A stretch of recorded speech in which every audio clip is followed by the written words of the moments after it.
Hari ini kita pakai kebaya, kira-kira udah tahu dong temanya apa? Membuat ini motivasi teman-teman yang masih malu untuk keluar gitu kan, karena misalnya kedisabilitasan dia itu. Jadi pendidikan itu hanya untuk laki-laki, perempuan itu sebagai konco winking gitu ya. Konco winking, perempuan itu di rumah, perempuan itu kerja domestik gitu tuh. Seolah-olah itu kodratnya gitu tuh. Padahal enggak gitu tuh. Ya, woman support woman. Oke. Itu kan banyak pro kontranya tuh ya. Kalau kita sebagai perempuan yang dilalah bergerak di akar rumput nih, kita udah gembor-gemborin nih, kita udah sosialisasi ini. Ayo kita nih perempuan setara, apapun kita bisa ngelakuin sama dengan laki-laki gitu. Tapi perlu digarisbawahi untuk teman-teman laki-laki nih, kita ingin setara itu bukan untuk melawan kalian Untuk gitu. menyaingi gitu ya. Bukan juga.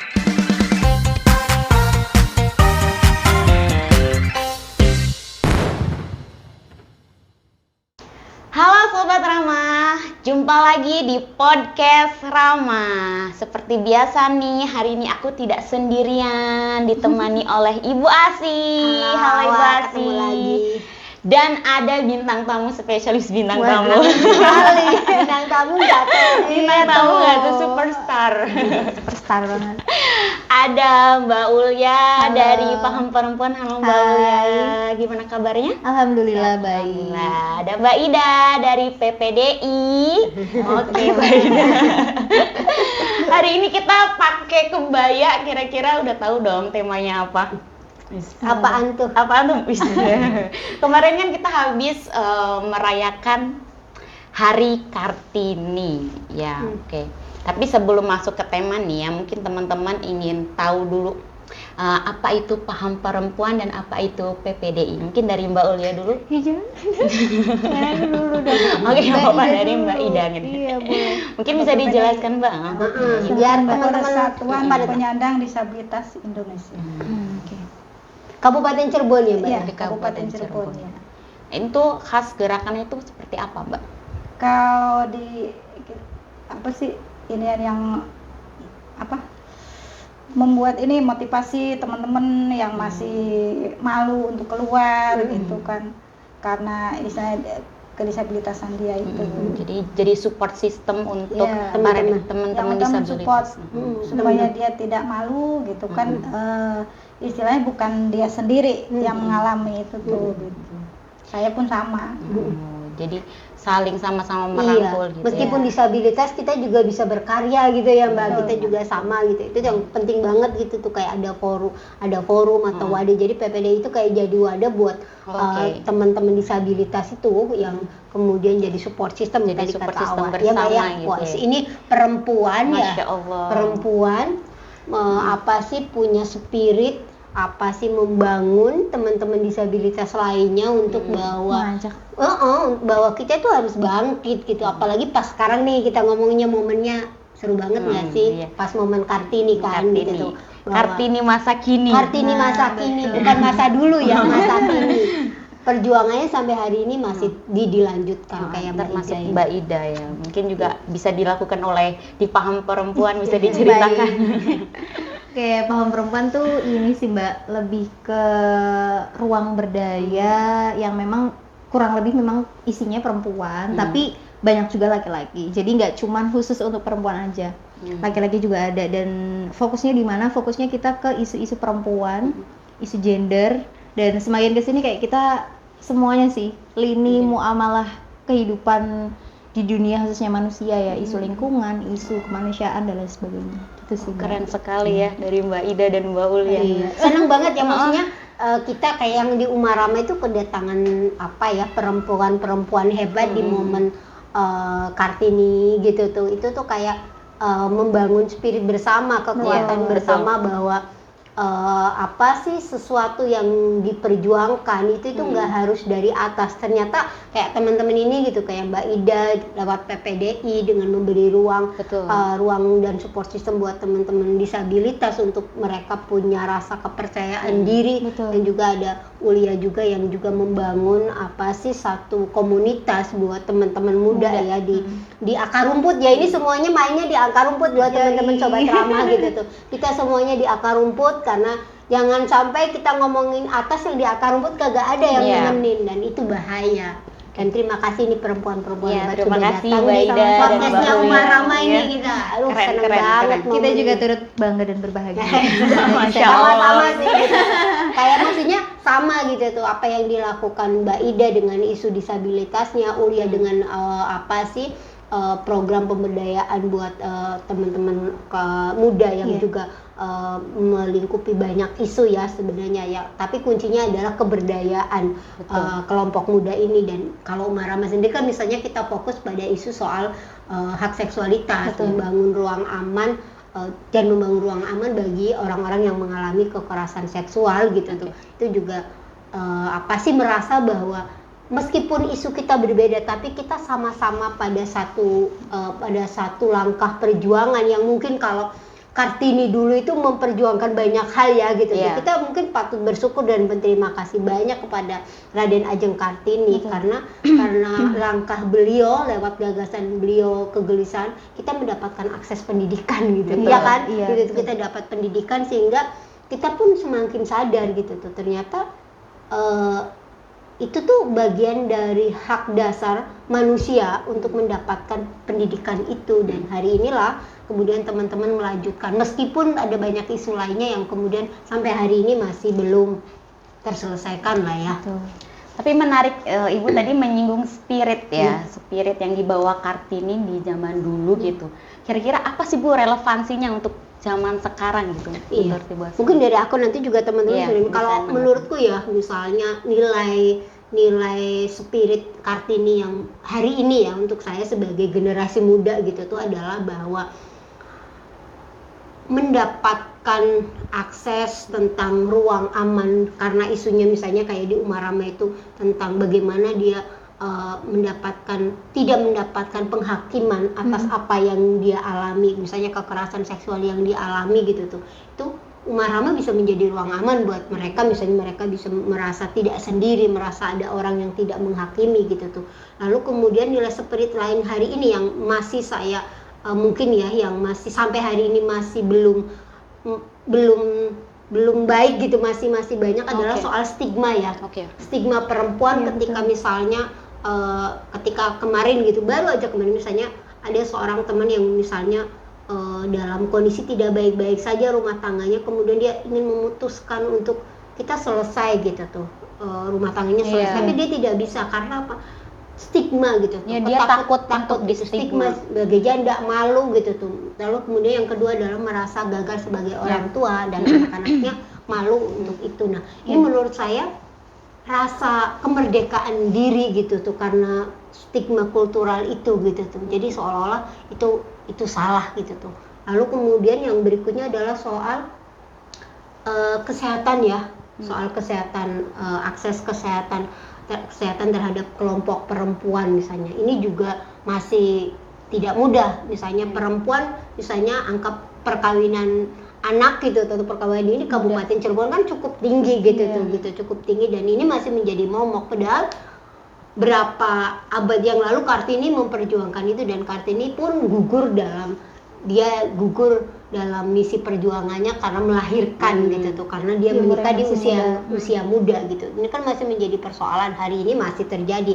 Dan ini menjadi PR kita semua untuk terus melanjutkan memberikan informasi, edukasi kepada banyak orang untuk bahwa jangan menikahkan anak di usia masih anak-anak gitu, jangan menikahkan kalau anak masih anak-anak, ya mereka adalah kewajibannya adalah sekolah, mendapatkan pendidikan, bukan dinikahkan atau dipaksa dinikahkan. Jadi Kalau sangat salah ya Bu ya, misal ada pendapat yang ngapain sih capek-capek memperjuangkan kesetaraan gitu. Kan sekarang perempuan tuh udah bisa sekolah, udah bisa punya hak yang sama di ruang publik gitu. Sedangkan tadi cerita Ibu Asih masih banyak ketimpangan ataupun apa ya, perempuan yang merasa dirinya tertindas tadi ya, yang ada yang stigma gitu, perkawinan anak dan lain sebagainya. Kalau di pengalaman Mbak Ulia sendiri ada gitu? Ada. Kalau ya mungkin sedikit cerita ya. Paham perempuan lahir memang dari salah satu kegelisahan saya pribadi gitu. Melihat perempuan-perempuan yang di desa masih merasa terpinggirkan akan hal itu, merasa tidak dimerdekakan dan misal dimulai dari pendidikan yang mereka tuh nggak tinggi banget, paling SD juga kadang lulus atau enggak. Habis SD nanti dia kerja buruh gitu loh, kerja buruh yang ya namanya buruh pas-pasan kan ya Mbak ya. Iya. Dan setelah itu mereka merasa di momen-momen pubertas, kasmaran dengan lawan jenis, lalu mereka merasa cocok nih, pas nih gitu dengan adanya hidupnya dia saat itu, dia merasa secara materi dan non materinya ngerasanya kan kurang. Ketika dapat lawan jenis dia nikah, tapi ternyata setelah nikah mendapatkan kekerasan, lalu adanya perceraian dan pergulatannya seperti itu terus gitu, anak-anak perempuan khususnya di desa. Nah, Paham Perempuan hadir ingin mencoba mengubah hal itu gitu. Gimana caranya teman-teman muda, entah laki-laki atau perempuan yang di desa tahu nih gitu pemahaman terkait seks dan gender itu apa, pemahaman itu yang mungkin bisa jadi Punya kesadaran lah ya, bekal dan kesadaran tertentu agar saya ini nggak kayak gitu lagi gitu, atau ya bukan kok malah kita menyalahkan teman-teman yang sudah merasakan itu, tapi ya kita minimal belajar dari pengalaman itu gitu kan. Terus ada juga yang mereka mungkin bisa lulus SMA, SMK, keluar SMK tapi dia merantau, balik lagi ketemu lawan jenis dan dia merasa oke. Jadi itu tuh kayak lingkaran setannya gitu ya. Jadi seolah-olah menikah itu menyelesaikan masalah, persoalan ekonomi. Kesadarannya baru sampai situ ya. Maksudnya kita juga mungkin ya kadang-kadang nggak bisa nyalahin juga gitu. Mungkin kan makanya tadi gerakan teman-teman yang di akar rumput ini mungkin menjadi satu langkah. Gitu. Dan benar kata Mbak Asih tadi ya, stigma di masyarakat itu memang sangat melekat dan susah sekali memang untuk dipecahkan gitu loh. Dan masyarakat kita kali ini walaupun kita gembor-gembor selamat Hari Kartini dan seolah-olah kita tetap memperpanjang umur perjuangan dari seorang Raden Ajeng Kartini, tetapi dalam kenyataannya masyarakat masih terus memperpanjang stigma-stigma tadi. Jadi perempuan masih memiliki sesuatu hal yang masih terbatas gitu loh, gitu. Masih kok zaman sekarang tuh perempuan pulang malam dianggap nakal, masih loh hal-hal yang kayak gitu, kecil-kecil tapi kalau diperpanjang terus jadinya besar. Nah, gimana caranya kita ini ya Mbak Ida juga dari teman-teman disabilitas, gimana caranya ya kita merdekanya tuh beneran merdeka ya Mbak ya. Tidak hanya merdeka dari Belanda, Jepang saja, tapi kita merdeka juga dari stigma masyarakat tadi, budaya masyarakat tadi. Perempuan juga bisa kok bebas gitu Mbak.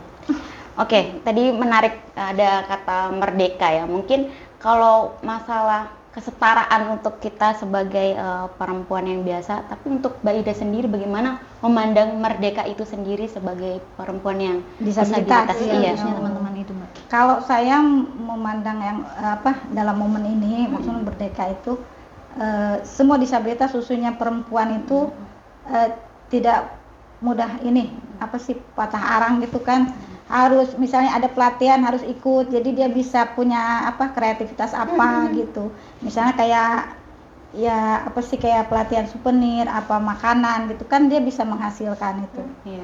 Bisa istilahnya dijual lah sedikit-sedikit gitu kan.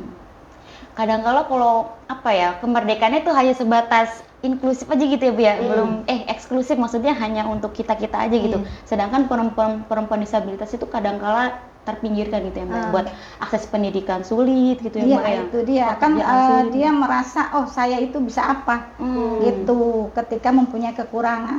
Padahal di satu kekurangan itu dia ada kelebihan gitu. Sebenarnya harusnya kebanyakan sih memang jarang yang SMA itu, kalau disabilitas itu paling kebanyakan tuh SD gitu. Paling SMP lah. Karena dia malu terus mikirnya buat apa. Mungkin kalau sekarang dirubahlah mindset itu. Kan bisa yang ada perusahaan menerima disabilitas gitu, kayak misalnya Alfa udah ada gitu lowongan kan. Ya entah kerja apa di situ gitu. Dan PPDI udah diterima hadir. lah, udah diterima oleh masyarakat sebenarnya, cuman masih ada yang masih belum pede. Itu. Makanya apalagi perempuan gitu. Makanya saya di PPDI itu ya khususnya kalau ini memberi semangat lah. Yang itu kan ada yang misalnya disabilitasnya itu kan lumpuh tetap harus semangat gitu.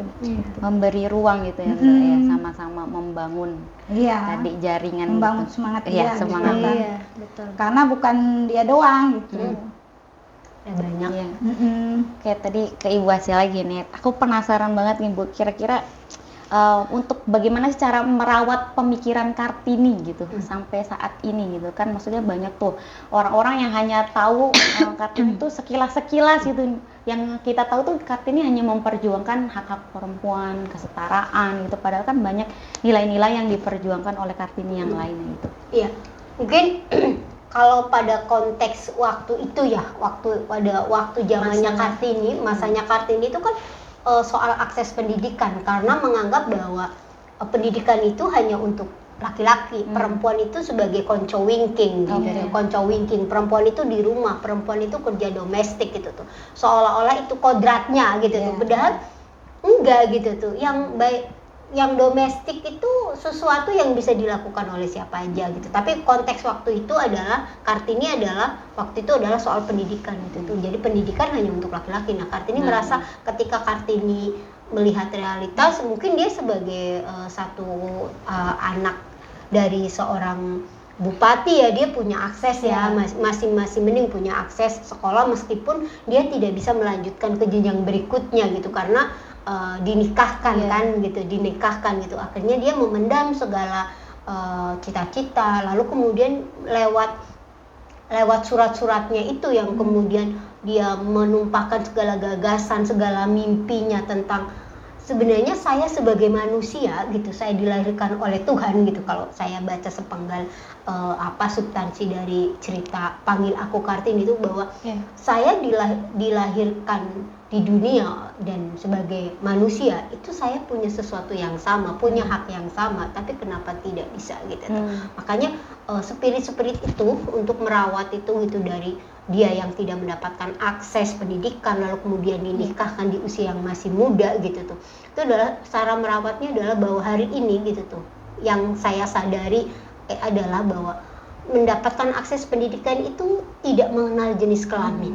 Semua manusia itu punya hak yang sama. Manusia dilahirkan oleh Tuhan itu punya hak yang sama untuk mendapatkan pendidikan itu.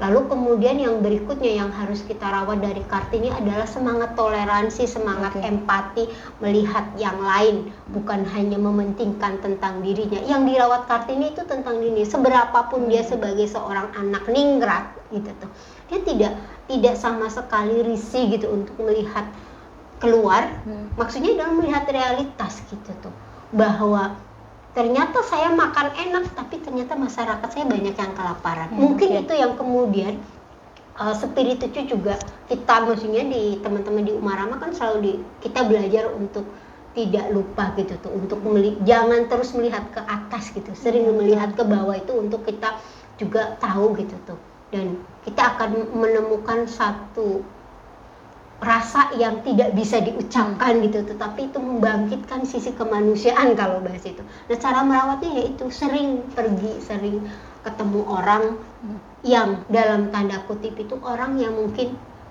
tidak biasa. Kita mungkin bisa pergi ke kelompok-kelompok, entah itu kelompok lansia, kelompok teman-teman disabilitas, kelompok perempuan-perempuan tunawisma gitu tuh. Itu tuh kita akan akan mengambil satu pelajaran gitu tuh, yang hari ini kalau saya sih selalu menjadi semangat bahwa pendidikan itu penting yang dilakukan. Karena apa?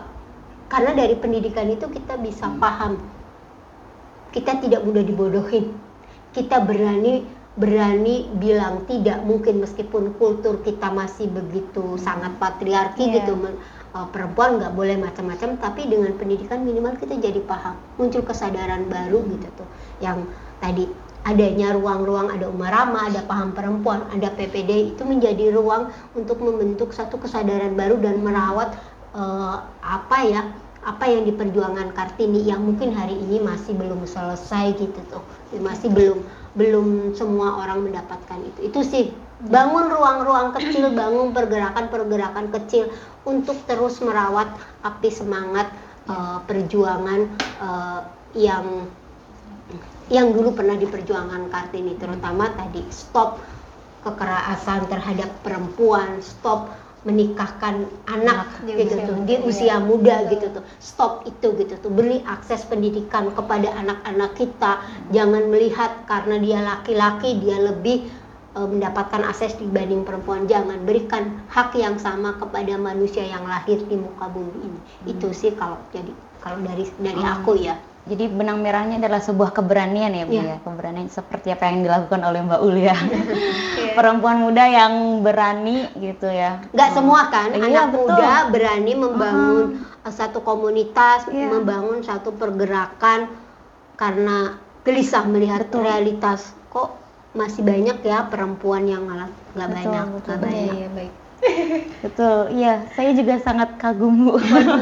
Dengan Mbak Ulia, keren sekali. Iya betul, karena zaman sekarang ya, maksudnya kadang tuh ada keinginan gitu ya Bu ya. Saya ingin begini, saya ingin begitu, tapi untuk actionnya itu Susah ya. ya susah gitu. Nah, spirit Kartini itu tadi ya Bu ya, keberaniannya gitu. Dia memulai itu seperti apa yang dilakukan oleh Mbak Ulia. Berani mendobrak. Betul. Spirit itu. Kalau Mbak Ulia sendiri nih, mungkin ada nilai-nilai yang menurut Mbak Ulia ini banget nih, harus dipertahankan sampai saat ini dan harus kita perjuangkan bersama gitu. Dari nilai-nilai Kartini. Dari nilai-nilai Kartini. Nggak Mbak Ida dulu. Nanti bisa nih Mbak Ida bahas menumbuhkan semangat teman-teman difabel ya. Semangat ya. Kalau aku nilai-nilai dari seorang Raden Ajeng Kartini banyak ya gitu. Dan kalau diruntutin memang nggak bisa Mbak ya dalam satu waktu ini. Cuman yang menjadi semangat saya adalah dengan bergeraknya dan adanya paham perempuan ini ya apa sih? Saling kepedulian kita. Benar yang tadi dibilang Mbak Asi. Seorang Raden Ajeng Kartini itu dia tidak hanya memikirkan dirinya sendiri gitu. Bagaimana caranya dia Mbak peduli dengan sesama, tidak membedakan jabatan sosial atau apapun. Di masanya kan beliau anak ningrat ya Mbak ya, anak bupati, dan itu pertama itu tentang kepedulian Mbak. Darah biru loh ya. Ya, darah biru. Kalau saya darah merah. Darah merah. Terkait kepedulian itulah Mbak. Maksudnya aku di dunia ini sebagai perempuan ya lahir dari seorang perempuan juga. Betul. Dari rahim ibu gitu. Dan dengan adanya paham perempuan nih ya meningkatkan dan terus memperpanjangkan kepedulian itu. Gimana caranya kita hidup itu saling berkaitan erat gitu. Kalau sekarang teman-teman kadang bilang apaan sih Ul gitu, ngomongin terus, gembur-gemburin terus terkait isu kesetaraan gender gitu. Ya gimana, karena dalam hal ini gitu realitanya kesetaraan gender di Indonesia khususnya tuh belum secara real 100% kita ada. Tapi lambat laun akhirnya oh iya ya. Orang tuh dimulai dari sadar dulu ya Mbak ya. Sadar dulu, dan dari diri kita sendiri. Kita nggak bisa ngajak teman-teman terus ayo kita harus berubah, kita harus gini, nggak bisa gitu. Tapi pelan-pelan, dan gerakan akar rumput ini adalah real aksi nyata teman-teman yang memang harus dilakukan dan dipertahankan. Harus ada lagi nih gerakan-gerakan akar rumput yang lain, gak cuma kita ya Mbak ya. Dan saya kira kalau menyinggung sama Mbak Ida deh, teman-teman difabel itu sangat luar biasa gitu. Semangatnya barangkali tingkat semangat juang hidupnya tuh lebih double daripada kita gitu. Yang dikasih ya dibilang sempurna, sebenarnya setiap manusia nggak ada yang sempurna gitu. Tapi dengan teman-teman difabel tuh wah luar biasa sekali tuh gitu. Punya tantangannya pasti juga lebih double, semangatnya pasti lebih double. Dan di sini aku harapannya adalah tidak stagnan di kesetaraan gender aja, tetapi gimana caranya kita nih memiliki perspektif yang lebih maju agar perempuan tuh yang nggak gitu-gitu aja gitu ya Mbak. Gitu deh. Oke Mbak Ida, tadi aku pengen nyinggung masalah tadi kesetaraan. Kan kita di awal tadi udah bahas ya bahwasannya ya sih sudah banyak itu ruang-ruang yang memang sudah bisa menerima wanita ataupun yang difabel gitu untuk bekerja, bersekolah. Tapi kan tidak semua yang maksudnya teman-teman difabel itu memiliki keinginan gitu, memiliki motivasi gitu tuh. Untuk Mbak Ida sendiri biasanya menemani teman-teman yang difabel itu seperti apa? Kadang di satu itu kan kita kumpul ngobrol-ngobrol lah gimana gitu kan, yang misalnya mau ikut sekolah lagi misalnya paket apa gitu kan kita ngobrol aja. Kalau mau cuman kadang ada kendala dia untuk pergi ke sekolah kan susah. Kadang kendalanya begitu. Sebenarnya sih banyak yang mau tuh. Oke.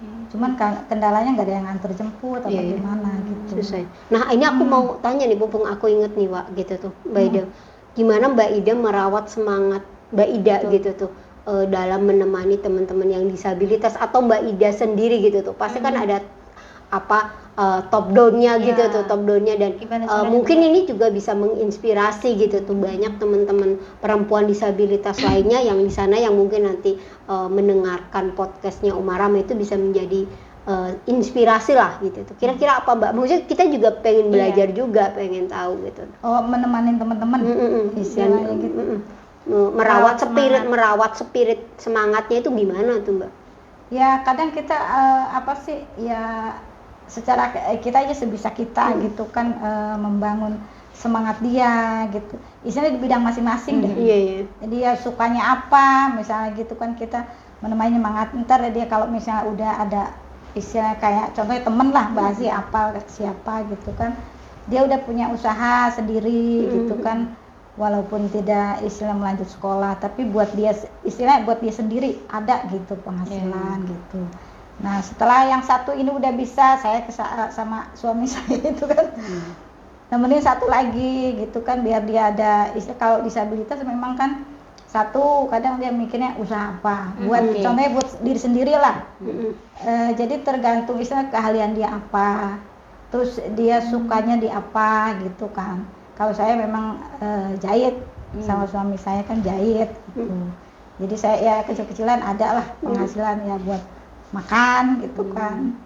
Cuman ya kadang menyempatkan entah seminggu apa 2 minggu sekali ya kita kumpul gitu. Tetap hati nurani itu kadang memikirkan temen yang belum punya istilahnya usaha apa gitu. Walaupun memang kadang lelah juga sih. Iya tuh Mbak. Ada lelahnya ya Mbak. Manusiawi. Kadang-kadang kalau lelah kita istirahat juga. Oke, siap. Siap. Jangan lupa istirahat. Jangan lupa istirahat karena nggak bisa tuh sama gitu tuh dalam kita sama-sama bergerak berjuang di akar rumput. Kadang-kadang ada titik tadi lelah ya gitu. Nggak mungkin nggak lelah. Nggak mungkin nggak lelah karena kita manusia biasa. Ya udahlah kalau lelah mari kita istirahat dulu gitu, baru kita bangkit lagi. Betul, mari kita semangat-semangat, sahabat Rama. Terus merawat pergerakan ya nggak Mbak Ulia? Iya Udah. betul Mbak. Ya insya Allah. Aku pengen ke Ibu Asia lagi nih Bu. Untuk hak-hak perempuan gitu kan, maksudnya banyak orang yang mikir, oh hak-hak perempuan mah sekarang udah aksesnya udah bisa di apa ya, maksudnya udah terbuka lah gitu. Ngapain sih kalian tuh masih gembar-gembor. Gembar-gembor gitu tuh, capek-capekin gitu tuh. Menurut Ibu kalau nanggepin komentar kayak gitu gimana? Iya, banyak banget orang yang suka ngapain sih masih teriak-teriakan, aksesnya udah dikasih, kesempatannya udah diberi kayak gitu tuh. Toh buktinya perempuan sendiri yang itu juga, atau ngapain juga kuliah tinggi-tinggi, ngapain juga jadi pejabat, ntar pulang ke rumah juga ujung-ujungnya masak lagi, dapur lagi. Nah, ini yang jadi satu persepsi yang kurang nggak tepat ya gitu, karena menganggap yang domestik itu gitu tuh seolah-olah nih ya gitu, seolah-olah itu adalah kodrat. Nah, seolah-olah itu adalah kodrat, enggak gitu tuh. Enggak gitu. Ini yang salah persepsi nih. Jadi seolah-olah kamu boleh sekolah, boleh ini boleh, yang penting kamu saat balik ke rumah kamu urusin tuh masak dapur, enggak gitu tuh. Enggak itu gitu. Yang kita perjuangkan adalah bagaimana satu relasi hubungan itu tidak terjadi kekerasan. Apapun kesepakatan yang diambil dalam konteks berelasi, misalnya nih kan ada perempuan yang kemudian saya memilih untuk di rumah gitu tuh. Kalau itu menjadi kesepakatan bersama nggak masalah gitu tuh. Lalu saya mengerjakan ini nggak masalah. Nah yang jadi masalah itu ketika misalnya tidak diobrolin atau apa, lalu menganggap bahwa urusan domestik itu menjadi hanya perempuan, lalu kemudian terjadi kekerasan ini. Nah itu yang diperjuangkan adalah tidak terjadinya kekerasan dalam konteks ruang-ruang itu. Nah, kultural kita masih menganggap begitu, bahwa urusan domestik adalah urusan satu yang kodrat, enggak ada. Makanya tidak ada terjadi kesepakatan itu yang Mbak. Tidak ada kesepakatan. Jadi mungkin ya karena ini satu tradisi yang dilekatkan cukup lama ya. Jadi mungkin ya masih banyak masyarakat kita yang menganggap bahwa nggak boleh nih melawan gitu. Nah, Iya. kita sih pengen, maksudnya kita mengajak bersama ya gitu tuh, ingin mengajak bersama bahwa cara pandang atau tradisi gitu tuh, atau perilaku yang kemudian mendiskriminasikan gitu tuh perempuan gitu tuh, dan menganggap bahwa itu adalah tugas perempuan, ayo kita pikir ulang lagi aja gitu tuh, apakah betul itu adalah satu kewajiban perempuan. Nah ini kalau ini kemudian menimbulkan ketidakharmonisan dalam konteks relasi atau berumah tangga, mari kita pikir, oh enggak ya, ternyata ini tuh bisa dilakukan bersama-sama atau bisa diobrolkan. Nah itu yang kemudian menurut saya hak bukan kemudian dalam rangka oh ini berarti melawan laki-laki atau melawan, enggak gitu tuh. Yang kita lawan adalah cara pandang yang menyakiti orang lain, cara pandang yang menindas orang lain karena jenis kelamin itu gitu tuh. Yang kita perjuangkan adalah bagaimana kemudian orang tidak mengalami kekerasan, orang tidak mengalami ketidakadilan gitu tuh. Jadi tidak ada hubungannya kemudian oh ini yang disuarakan ini karena teman-teman itu mau melawan laki-laki, enggak. Ini yang kita lawan adalah pola pikir yang kurang tepat gitu. Laki-lakinya yang takut mungkin. Kesadaran yang takut. Nah, ini jadi pertanyaan, mungkin ini bisa jadi podcast berikutnya. Ini yang kemudian disebut dengan maskulinitas atau cara pandang yang patriarki gitu, yang ke laki-laki, atau ada ego yang kesentil. Sebenarnya kalau kita lihat lebih dalam gitu, bahwa ketika kita dilahirkan di dunia ini kan sama-sama dilahirkan oleh Tuhan gitu, jadi nggak memandang jenis kelamin gitu, kita sama-sama dilahirkan sebagai manusia biasa kan, oleh fil ard, untuk pemimpin untuk dirinya sendiri dan mungkin orang lain gitu, maksudnya kita sama-sama gitu tuh. Jadi tadi yang kita perjuangkan adalah tadi sesuatu yang melanggar kemanusiaan apapun itu ya tidak boleh dilanjutkan. Sesuatu yang kemudian menimbulkan ketidakadilan terhadap misalnya perempuan misalnya, ya tidak boleh dilanjutkan. Tradisi-tradisi itu jangan dilanjutkan gitu tuh. Iya kan? Kalau kemanusiaannya dilukai, maka ada manusia yang tersakiti kan. Nah, kalau kita dalam konteks beragama, kalau ada yang tersakiti kan itu nggak boleh. Iya, betul. Berarti sebenarnya tuh nilai yang diperjuangkan itu independenitas tadi ya Bu ya. Perempuan itu memiliki pilihan, perempuan itu memiliki otoritas terhadap tubuh dan pilihannya sendiri gitu ya Bu. Tapi kadang Mbak Ulia ada nih perempuan yang baperan gitu, maksudnya Kartini udah capek-capek menyuarakan tentang independenitas, tapi ada perempuan yang baper, aduh aku nggak dijemput sama pacarku, aduh aku tuh kalau makan nggak dibayarin sama pacarku, itu kan sama aja sia-sia nggak sih Mbak Ulia, maksudnya udah independen gitu, kamu ngapain masih bergantung gitu tuh ya. Maksudnya kalau itu masih bisa dilakukan oleh dirimu sendiri, ya lakukan. Menurut Mbak Ulia sendiri gimana? Kesadaran independen tadi emang harus diciptakan bukan hanya untuk kita saja. Gimana caranya ngajakin teman-teman biar bisa independen juga. Kan biar punya kesadaran baru. Ngobrolin ini loh Mbak, apa sih namanya? Woman support woman. Itu kan banyak pro kontranya tuh ya. Kalau kita sebagai perempuan yang dilalah bergerak di akar rumput nih, kita udah gembor-gemborin nih, kita udah sosialisasi ini. Ayo kita nih perempuan setara, apapun kita bisa ngelakuin sama dengan laki-laki gitu. Tapi perlu digarisbawahi untuk teman-teman laki-laki nih, kita ingin setara itu bukan untuk melawan kalian untuk gitu. menyaingi gitu ya. Bukan juga, tapi kita bisa bergerak sama dengan menjadi partner. Jadi dengan kemampuan dengan kemampuan yang dimiliki gitu. Nah, yang repot memang seperti itu. Kita perempuan gembor-gemborin setara tapi di belakang ngobrol gitu Mbak. Maksudnya mereka berisik nih, apaan sih mereka nih gini. Itu baru ngobrolin terkait perjuangan kesetaraan ya Mbak ya. Belum lagi hal-hal yang kayak gitu Mbak. Jadi kesadaran independen yang harus dibangun tuh jangan cuma buat diri kita sendiri. Kita juga harus tularin ke teman-teman yang lain gitu. Kita harus ngasih pemahaman juga, bukan kok kita menggurui ya. Maksudnya, hey, kita perempuan juga bisa loh. Ngapain harus nunggu pacarmu ngejemput terus kamu harus pulang? Kita bisa pesen Gojek. Iya betul. Maksudnya makasih dong Gojek. Iya dong. Jadi nggak ada nih hal-hal yang dimaksudkan teman-teman kayak perempuan tuh nanti ketergantungan sama laki-laki atau bisa sebaliknya laki-laki ketergantungan sama perempuan. Ya, tapi gimana caranya kita aja sih gitu. Kalau kita udah punya perspektif atau pola pikir yang mungkin bisa dibilang berkemajuan ya Mbak Iya. ya. Kita nggak ketergantungan sama manusia lain gitu dalam hal ini ke laki-laki gitu. Ya kenapa enggak gitu. Dan kalau bukan kita yang membuat kesadaran independen itu, dan kalau bukan kita yang nyebarin independen ke teman-teman perempuan, siapa lagi gitu. Betul. Kan. Dan Women Support Women juga banyak pro kontranya. Kemarin aku baru ngobrolin sama teman-temanku. Jadi aku fine aja katanya Women Support Women, tapi ada beberapa perempuan yang nggak perlu disupport katanya. Misalnya perempuan yang merebut laki-laki, Oke. apa namanya? Pelakor. Ya, pelakor-pelakor itu loh. Maksudnya kita memang sama-sama perempuan Mbak Ulia gitu, tapi kalau kita tahu itu hal yang buruk, Oke. masa iya kita harus tetap support gitu. Aku pikir oh iya ya gitu. Baru kebuka lagi nih, oh iya ya. Jadi ada ya kita juga Ya ada nggak bisa konteksnya lah ya, ada konteksnya. kita nggak bisa memaksakan juga Mbak terkait kita saling support ke perempuan atau kita saling ngajak kesadaran gitu sama Ya, lebih ke kesadaran iya gitu ya. tapi kita nggak bisa maksain Iya, gitu. itu pun. Kita ayo tolongin perempuan yang mau ditolong aja gitu. Kalau si perempuannya nggak mau ya udah. Tapi kan ada baiknya adalah kita semua perempuan tanpa memandang apa-apa ya Mbak Ida ya.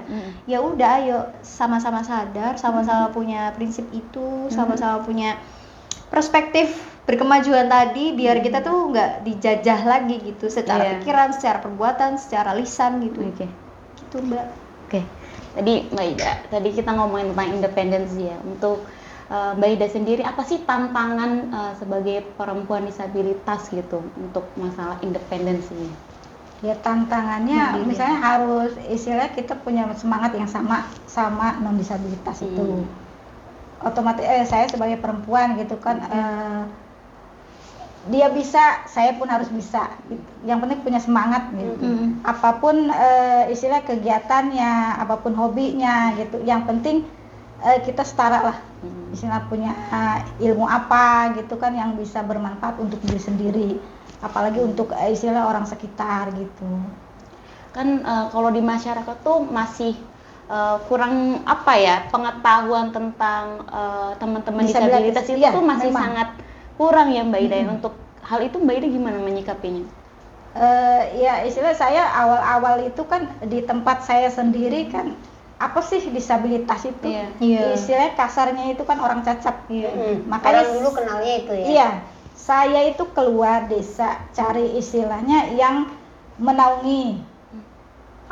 Itu awal saya masuk organisasi istilahnya untuk menyemangati teman-teman gitu. Yang difabel. Ya alhamdulillahnya memang saya dari kecil itu enggak yang seperti teman-teman minder apa gitu. Ya mindernya mungkin tadi cari pacar doang sih. Baik, manusiawi. Minder kamu manusiawi itu. Ada titik mindernya kan ya. Tetap itu Iya. rasa itu. Cuman kalau untuk bergaul ke masyarakat saya sih alhamdulillah tidak merasa saya itu kekurangan gitu. Jadi saya mikirnya saya juga punya kelebihan, tapi untuk tidak sombong gitu kan. Iya. Ya, Ya itu. Jadi pendekatannya heart to heart ya. dilahirkan dengan self confidence yang penuh. Alhamdulillah orang tua saya apalagi istilahnya almarhum bapak saya tuh ya secara tidak langsung kan kalau dulu misalnya ada yang ngolok-ngolok apa gimana pincang apa gimana dia tuh cuma anak siapa yang sebenarnya itu mendidik saya untuk tidak minder. Berpikirnya itu sekarang dulu bapak saya tuh ngomong gini sebenarnya Maksudnya mendidik. begini. Ya sebenarnya mendidik itu tuh dari saya waktu sekolah SD sering lah saya tuh diejek pincang lah apalah gitu. Luar biasa ya support dari Orang tua sebenarnya cuman sadarnya baru udah besar gitu. Nggak apa-apa Mbak. Dan itu luar biasa loh. Iya kan? betul, Gitu. betul. Dan ini ketemu PPDI ini saat kapan Mbak? Saya baru ini masuk PBDI karena keluar yang organisasi yang lama. Jadi saya baru bangun ini sama teman-teman. Di desa. Enggak maksudnya PPDI itu menaungi semua dari tiap Kabupaten. desa. Tiap desa. Oke. Yang ada Di kabupaten ya, Cirebon. di Kabupaten Iya, Cirebon. kabupaten. Berarti penggagasnya Mbak Ida. Enggak sih. Ada penggagas. Cuman kita cabangnya kan ada pusatnya di Bandung. iya, Ini iya. yang khusus kabupaten. Kabupaten Cirebon. Tadinya kan Pakum. Jadi di ini lagi. Mbak Ida ini anggota PPDI ya. Jadi Iya. salah satu apa sih Penggerak. perempuan perempuan yang juga istilahnya menggerakkan. Tadi PPD ini tadinya vakum ya Mbak? Iya, vakum di kabupaten. Keren jadi banget ya Mbak dihidupkan Ida. lagi. Di mana Mbak sekernya Mbak? Di UPT Sindang Laut. Jauh ya. Jauh lumayan. Cirebon Timur. Iya, Cirebon Timur. Gitu. Oke, terakhir nih Bu. Apa pesan Ibu untuk para perempuan-perempuan di luar sana, untuk para perempuan sahabat Oke. tentang di Hari Kartini? Hari Kartini. Iya. Oke, terima kasih Awat. Sahabat-sahabat Rama, selamat Hari Kartini sebelumnya, dan saya ingin berbagi pesan, berbagi spirit ini juga buat diri saya sendiri adalah satu hal, jadilah perempuan yang sehat, perempuan yang cerdas dan mandiri.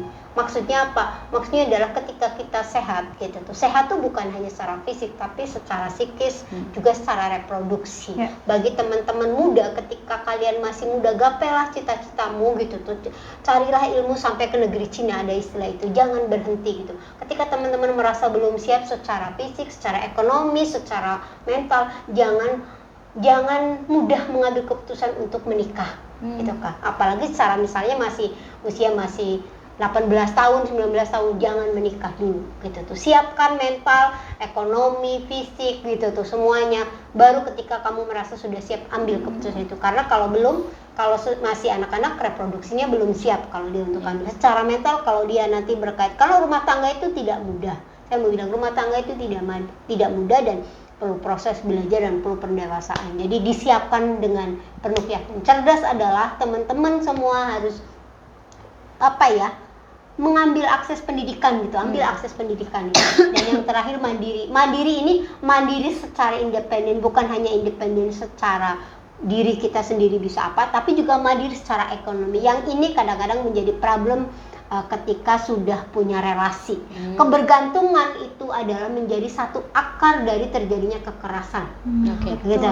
Jadi mandiri secara ekonomi itu penting sehingga kita tidak bergantung, tidak melekat terhadap pasangan, dan kita tidak mengalami kekerasan. Kadang-kadang kita akan melekat, bergantung, dan kekerasan itu akan berkelindang di dalam rasa kebergantungan kita terhadap orang lain. Jadi 3 hal ini yang kemudian saya pesankan buat Sobat Ramah dimanapun berada. Selamat Hari Kartini.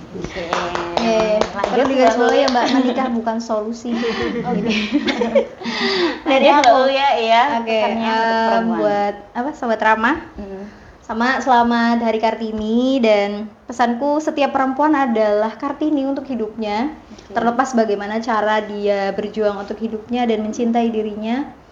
Karena saya mewakili teman-teman muda, jadi yuk teman-teman muda. Bisa. Teman-teman muda menjadi pribadi yang bermanfaat, karena menjadi pribadi yang bermanfaat adalah menjadi pribadi yang bermartabat. Terima kasih. Terakhir dari Mbak Ida. Ya, untuk momen ini saya berpesan untuk teman-teman disabilitas, khususnya perempuan, tetap semangat ya. Jangan istilahnya ini di rumah terus. Iya. Cari kreativitas yang bisa menghasilkan cuan. Kalau Cuan. Realistis ya Mbak Ida ya. Hidup cuan. Oke, mungkin itu ya sahabat Rama hasil refleksi kita di Hari Kartini ini. Untuk Ibu Asi terima kasih Sama-sama, Awal. atas refleksinya, sangat bermanfaat. Untuk Mbak Ulia terima kasih dari Sama-sama, Paham Mbak. Perempuan jauh-jauh dari Depok. Depok Cirebon deh ini Depok Sobat Cirebon. Ramah. Dan buat Mbak Ida terima kasih banyak Sama-sama. sudah mampir dari Cirebon Timur jauh-jauh Dari mewakili Cirebon PDI. Timur. Terima Lengkap ya, kasih Mbak ya. banyak. Oke, sahabat Rama, jangan lupa subscribe, komen channel kami, dan jangan lupa dengarkan podcast ini di Spotify. Bye-bye. Bye, terima kasih.